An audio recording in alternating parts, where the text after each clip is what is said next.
Well, many Arkansas families are shocked when they realize how expensive long-term care can be, whether it's needed at home, in assisted living, or in a nursing home. Elder law attorney Doug Jones with Elder Care Attorneys of Arkansas here to explain something he calls the 4 buckets families may use to help pay for that care. And I love, Doug, thank you, by the way, for being here. Thanks, Steve. I love the way you're going to help us visualize this. A picture's worth 1,000 words. 100%. In this case, a bucket's worth 1,000.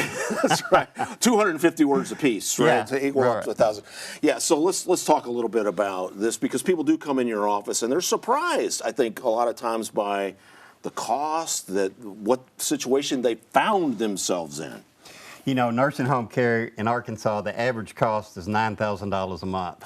And a lot of people don't realize that it is so expensive if someone's going to a nursing home or assisted living, or even care at home is so expensive. And, you know, thinking about that in advance, doing some planning in advance is so important. But even at the last minute, you know, a lot, and to help visualize this, how people would pay, we've got 4 different color buckets, and that I don't know if we put the wall chart up on the screen, but picture of that there.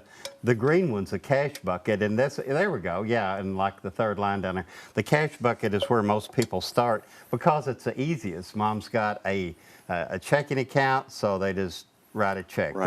They don't know what to do, so they just write a check, and it does. For most people, it doesn't take long to empty that green bucket out. Like I said, at $9,000 a month, that green bucket isn't going to last very long for most people. So that's the easiest and quickest. So that's the one people tap for. Okay. And then a lot of people yellow bucket, and this may be like an IRA or 401k. Right. Again, it's just cash. It's easy, and then they start dipping out of this, and then they dump that bucket. The only problem is you got to take out more cash than you need because there's tax. You got to pay taxes, right? Yeah. Right. So they dump that out, and then they're out of cash, and then they have to get to the bucket that they didn't want to get to, the fixed asset bucket.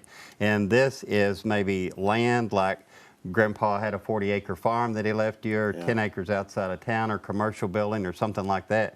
You really didn't want to sell that. I've had a lot of people tell me, you know, if I spend the money, if I dump this bucket out, it's okay, but I really want to save this bucket. The problem is, if you go through all of the cash, well, then a lot of times your options are pretty limited, and you still, if you have to go to a nursing home or over-resourced, can't get Medicaid, so the only option's to sell the stuff in that bucket. Yeah. And that's heartbreaking. Oh, yeah. Yeah. Maybe, and you didn't want to do that. You didn't want to be, maybe it's a 3rd-generation farm, and you didn't want to be the one to have to do it. Right. So, and Mom and Dad certainly don't want you to sell that land. They want you to hold on to that. So it's important to do some planning. You know, if you've got time. Last time we talked about the boxes, the trust. Right. Yes. You know, remember that well. And like the irrevocable trust, you know, the Hotel California trust, the one that if you do planning in advance, you can put stuff in there, these fixed assets, and protect them. But if you do it even at the last minute, you can do a lot of things to help save assets, and this is where we want to get to. This is what we call a government bucket, or a lot of times if you're going to a nursing home, Medicaid, to help pay for the cost of care.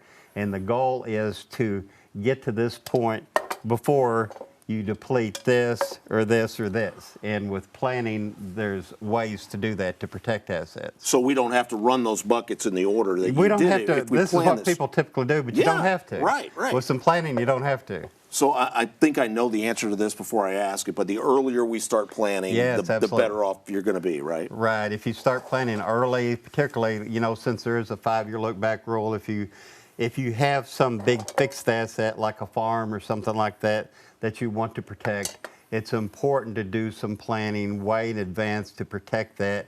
But even if it's at the last minute, we can do many things to protect a lot of these assets. Yeah, exactly. And maybe some people who come see you, and I suspect it's not uncommon, they don't have all 4 buckets. They may just have two of these one buckets. or two of them. Yeah, exactly. But whatever situation you're in and you're planning for, you've seen it before, you know how to help it. You guys do the math to figure out what's going to be best for you in order to make this easier on your family. Exactly. It's different for every family, and so we just have to look at what they've got and what the family's goals are. A lot of times it is to, hey, we're okay with selling these fixed assets. Yeah. We want to protect the cash, but it's just what they want to do. Right. Yeah, and of course the only way to do that is to sit down with an expert like Doug and and the folks at Elder Care Attorneys. If people want to call you, ask questions, I know you welcome all of that. What do you recommend they do?